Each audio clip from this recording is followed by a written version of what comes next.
Hi everyone, in this video, we will show exactly how to add your card to Apple Wallet. Firstly, tap to open the Settings app in your iPhone. Here, tap on your Apple account from the top. Go to Payment and Shipping. Once you're in, you will see the option to add payment. Select your card type and fill in all the required information. You will need to enter your card number, expiry date, and CVV security code.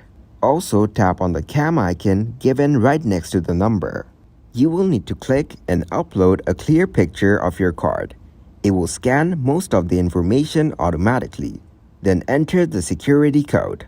Once you're all done, hit the Done button given on your top right corner to save these details. You will see that the card has been added as your payment method. Also, you will receive a confirmation email about it.